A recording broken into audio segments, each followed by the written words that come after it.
What is up, everybody? It's Dr. Vibe here, host and producer of the award-winning Dr. Vibe show, the home of Epic Conversations. I'm the host of Epic Conversations 2018 award winner in innovation, for innovation, handed out by the Canadian Ethnic Media Association. As always, like to say you're blessed, highly favored, a magnet for miracles, and a solution for someone's problem. I am very jacked tonight because I am co-hosting with a gentleman I've respected for a long, long time when it comes to live streaming. And someone in someone we both know said, Kinte wanted to chat with you. And I said, you know what? I want to do stuff with Kinte.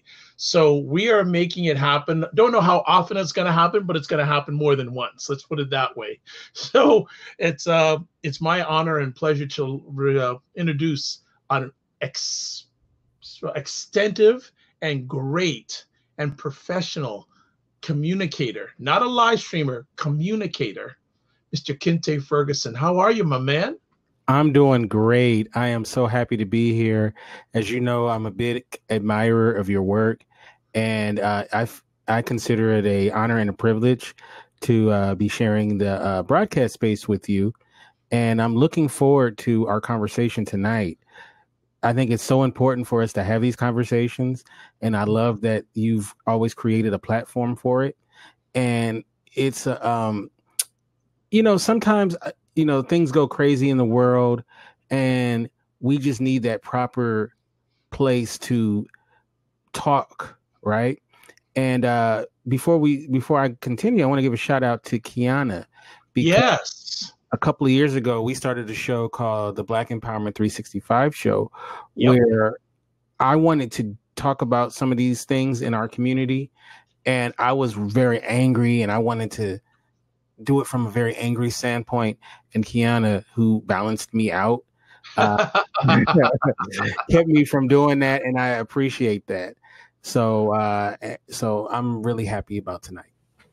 Well, I remember when that all started, those conversations started, and Kiana has a way of leveling up in a proper way. So Kiana, thank you so much for the lady that you are.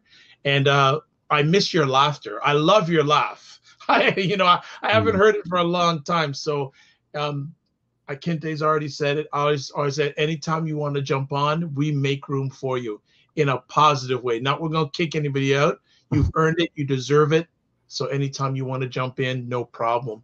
So I was chatting with Kinte after one of his great conversations in the last week or so. And I said, what are we going to call this? Like, what are we going to call this? And I gave him a title, and Kinte has an interesting sense of humor at times. He said that that'd be probably, people wouldn't get it, but we're going to roll with it. And you got to tell us what you think about it. But we're calling these conversations Black Men from North of the 49th and Black Men from South of the 49th.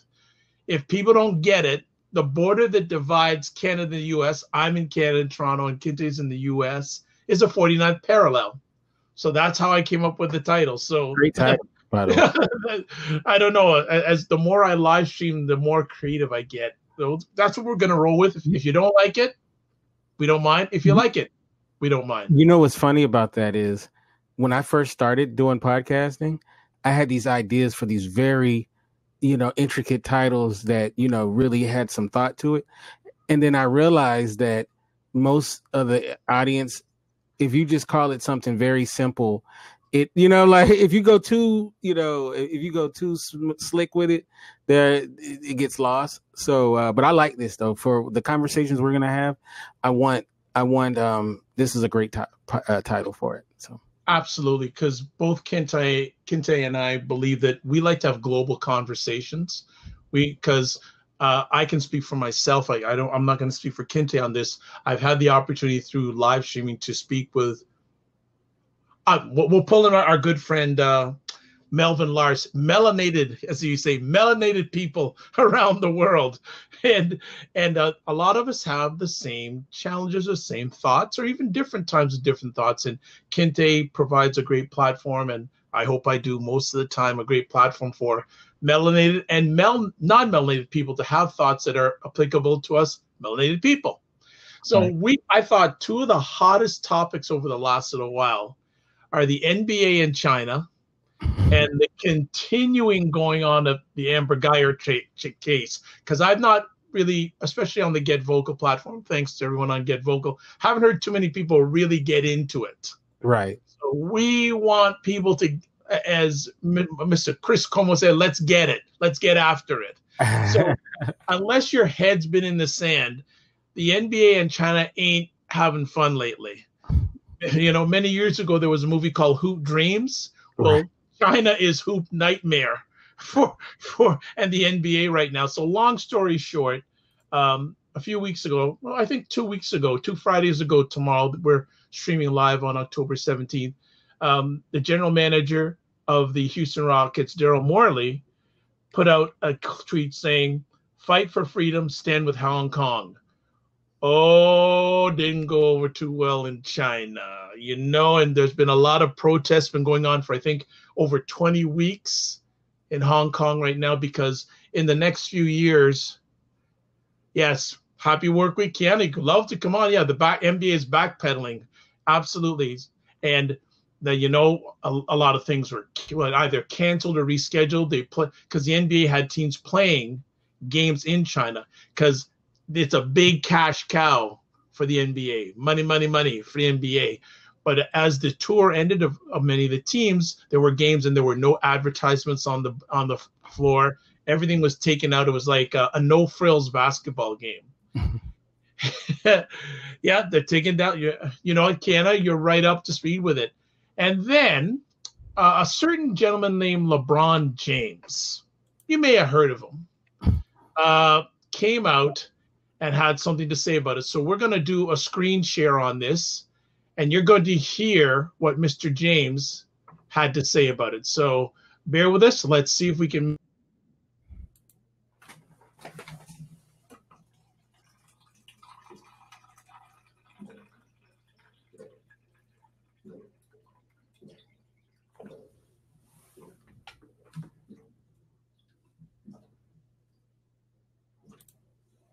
Uh-oh, we're muted.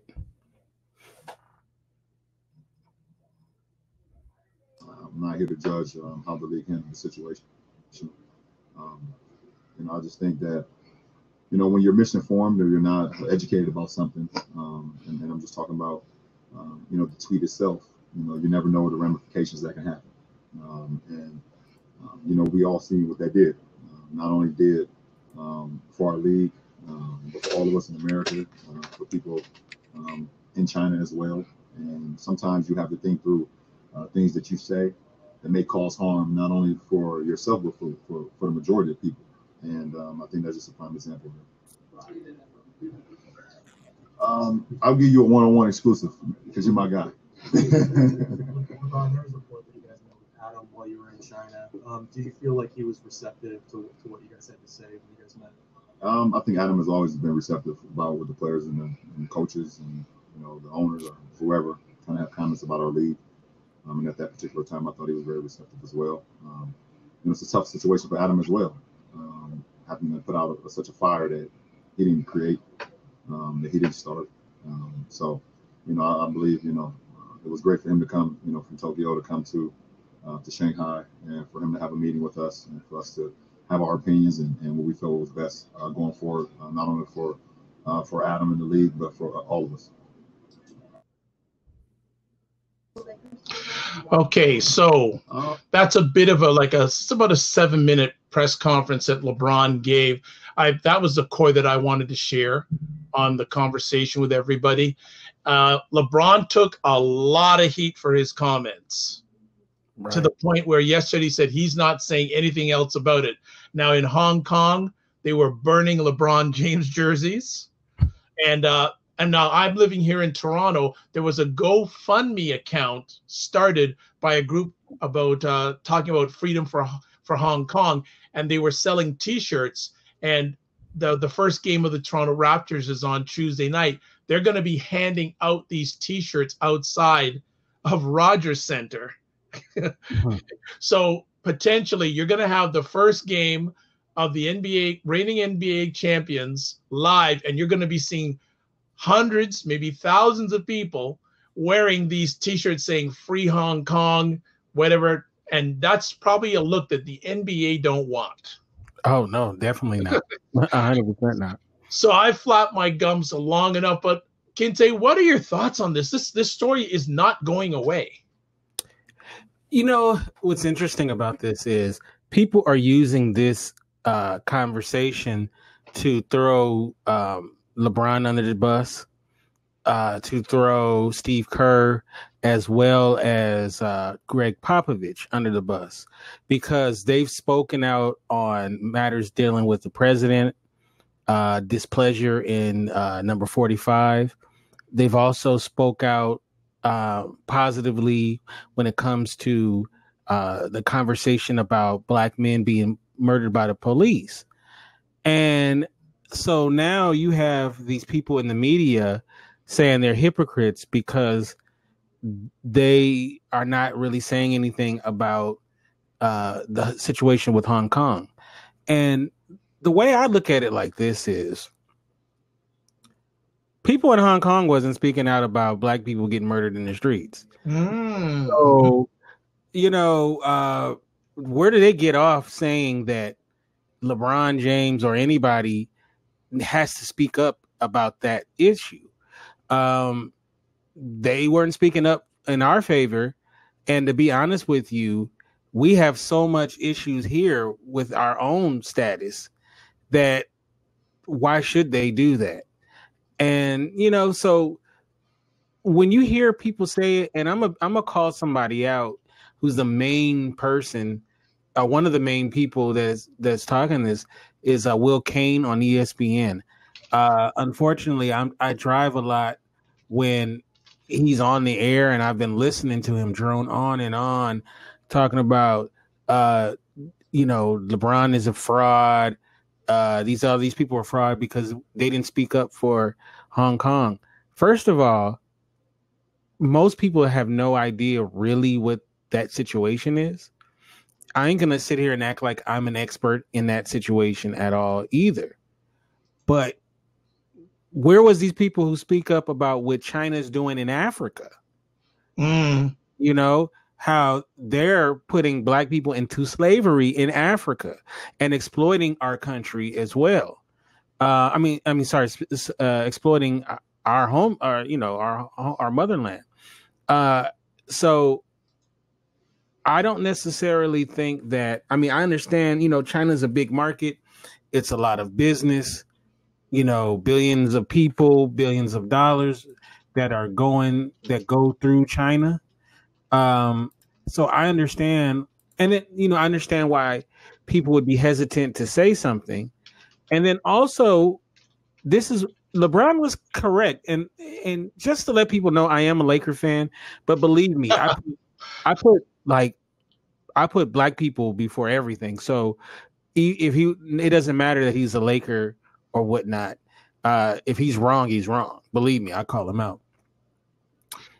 He was correct, I feel, in when he said that it was a selfish thing to do because you have people over there and you have no idea how they would react or what they would do. And then remember, because we had the situation with the Ball brother who, you know, got in trouble in China. You have to be very careful when you're in these countries. And I think that maybe if he had done it once everybody was back, that'd have been fine. But you got to be very careful what you say, because one thing that, you know, it can put other people in harm's way. And you had several teams that were there to play games. And, you know, it's something that you have to be careful about. But I think LeBron was totally right in what he said. But I would say this, he probably shouldn't have said anything, because they were waiting because they want to discount what he's saying about black people being murdered in the streets. And, you know, they're trying to use that against him. So it's interesting. I've heard different commentaries about this. One of the things I've heard said about LeBron is that why, you know, you defend blacks killed by police and social justice in North America, but you don't say anything to defend social justice of people in Hong Kong. But again, you've said, hey, vice versa. They haven't said anything about what's going on in North America with police shootings either. Right. And their record ain't clean. Their record is bad on us too. So, it's I won't say nothing. It's interesting you mentioned about the issue about China and Africa. I had a lady on about a week or so ago, Jordana Matalon, and she's a professor, does a lot of studies. She grew up in Africa. And one of the things that caught me off guard was China is definitely going into Africa and taking it over. But they're at the point now, they're not even using Africans to work for the companies. They're bringing Chinese from China to work in Africa. Raping Africa. They're raping Africa. So if he had nothing to say about that when asked, then I could say something. But I'm sorry, the Hong Kong versus China situation, not my business.